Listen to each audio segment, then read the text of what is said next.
An ICE special agent lies to the police. Hey, it's Susan. Welcome to today's episode of War Crimes Unit. Nice to see ya. Hey, get a damsel in defense stun gun. 7.5 million volts could save your life one day. It's got a removable safety pin so it cannot be used against you. You can get one by shopping online at the iSue's Home Shopping Mall on Facebook. Here they go again, these special agents. You know what, see, you cannot trust these special agents. Doesn't matter if they're FBI agents or agents with Homeland Security investigations. Do you know a Kingman, Arizona investigator called me when I was down in Houston, Texas, so this has been a couple years ago. He called me and he said he spoke to Special Agent Phil Roney. He's with Homeland Security Investigations up in Buffalo, New York. This is the same special agent in which I went over this whole damn jackass terrorism case on my day off from the ICU at Rio Rancho, in Rio Rancho, New Mexico, and I was working at Rust Medical Center 2 years ago. Went over this whole terrorism case based on what is either the disappearance or murder of my cousins up in Rochester. Went over this whole case with him over the phone. Okay, and then an investigator was helping me backtrail this in Kingman, Arizona, and what had happened in Kingman, Arizona back in 2007 is that attorney Randy Roski, right after we terminated parental rights, he brought me down to the courthouse clerk, had me get 3 certified copies of the termination of parental rights case. And then he tells me to get the hell out of town, find a new place to live, change my son and my identity. Tells me to get the hell out of town right after the court hearing. I had to sit on that for a couple days. You know, I even had to call their office back, talk to Sheena, who was the secretary at the time. And you know, Sheena was coming up with some crap like, oh, maybe I'm not ready yet. And I'm sort of thinking, why is my attorney telling me to get the hell out of damn town? Like all of a sudden, like, it would have been nice if a little bit of advance notice would have helped. So I only made it to Kingman, Arizona, and I had called a domestic violence shelter there, and so my son and I, so he was about, God, what, 2.5 at the time, we were staying at this domestic violence shelter, and so like the next day, the director of the domestic violence shelter, her name was Suzanne Clark, she told me she didn't think that something was not right, because I was going in like how the FBI was involved with, you know, my son's father, my ex-boyfriend, and all that. She's like, wait a minute, hold on, something's not right here. Change your name and whole identity and all that? What the hell? You know, so she told me that her father was a retired agent with the National Security Agency. She asked me if it was okay for her father to look into the situation. And I said, hell, sure, why not? You know, why not? I don't care. And, you know, apparently, you know, see, these things, like, she seemed to be somewhat familiar with these kinds of things because her dad was a agent with the National Security or with National Security Agency. Like, she told me that, like, the government would come and pick him up, like, in the middle of the night. And then, like, her and her sister, you know, they wouldn't see him for, like, 2 weeks, and he'd be gone overseas somewhere. So, I mean, I don't know. It all seemed to make sense.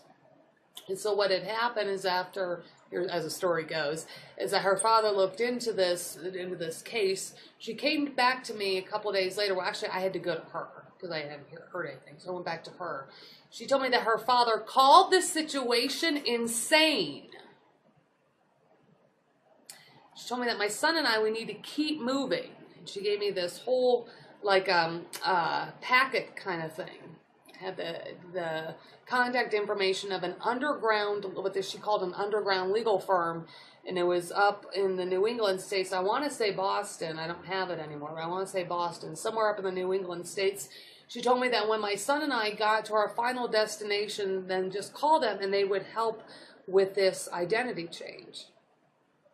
See, because she thought about putting us on a train out of town. She had, at the same time my son and I were there, she had put another woman on a train out of town. But see, at the time I had a car, and she thought it was important that, you know, I have a car because I had my Honda Prelude sitting right there at the domestic violence shelter. So, and so anyway, so we kept the car.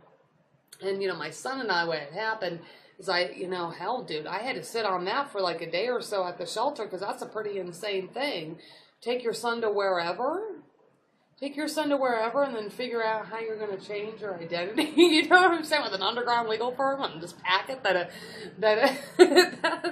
the head of this domestic violence shelter that Suzanne gave me, based on what her father said is insane. He's a national security agent, whatever.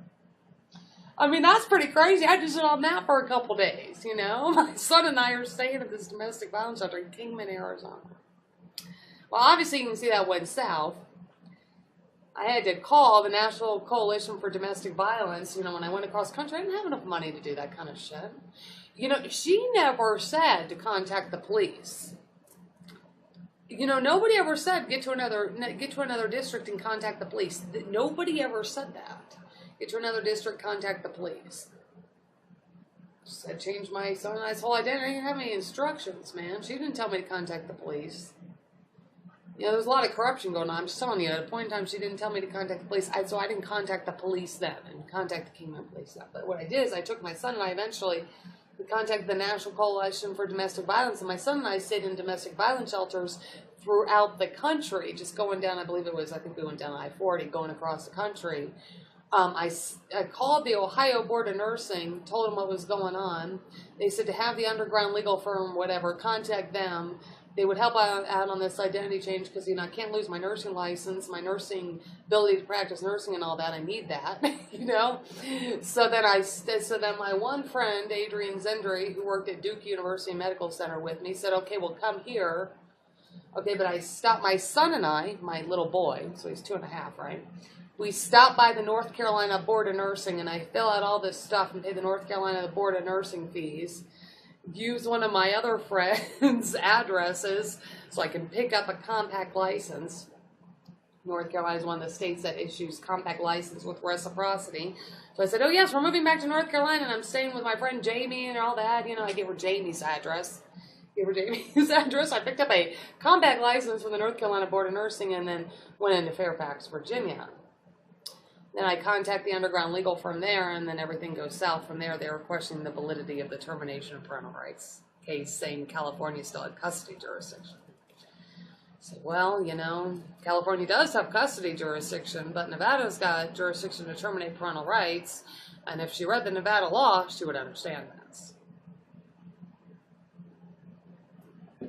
But anyway, that's apparently what I was supposed to get restitution for. At least that's what happened in Kingman, Arizona. Have I gotten restitution for this? No. No. So, Special Agent Phil Roney, up there in Buffalo, has lied to the Kingman, Arizona Police Department and investigator. Lied. I have not gotten any restitution. No evidence exists that I'm going to get restitution for this. I've lived on what's happened. I've lived on the streets a lot. Right, Rowdy? Right, Phil? Lived on the streets a lot.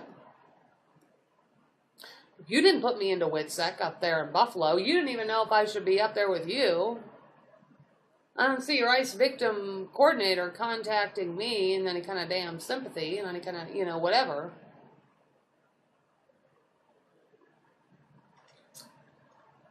Lie to the police. I'm going to get restitution for this, right?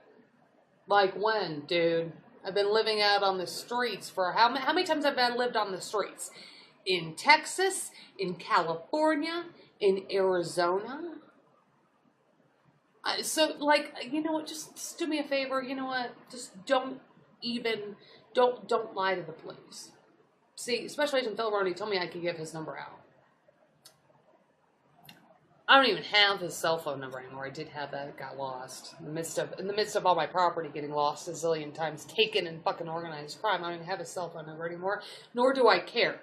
But he lied to an investigator with the Kingman, Arizona Police Department saying I'm going to get restitution for this. No, they've been trying to take me out. So I said, when I say you can't trust these special agents, whether that's in Homeland Security or in the FBI, I mean, I really, really mean it. You can't trust him for anything. He hasn't even found my mom yet. When I went over that whole interview with him, he promised me he'd find my mom. He still hasn't even found my mom. How do I know that? Because I'm getting the runaround from in that Buffalo district all the way around the block, from Rochester PD, from the Marshals, and from him. And then if he was really finding my mom, I wouldn't have had to go back to Senator Dean Heller out of Nevada, who then calls me with some concocting damn story about my mom being in WITSEC. My mom's not in WITSEC, and then I had to have the Marysville Police Department come out and listen to that message. So it's lie after lie after lie from these agents. Never trust these agents. Today's episode of War Crimes Unit. Keep your stun gun or machine gun handy. There's real criminals and terrorists out there.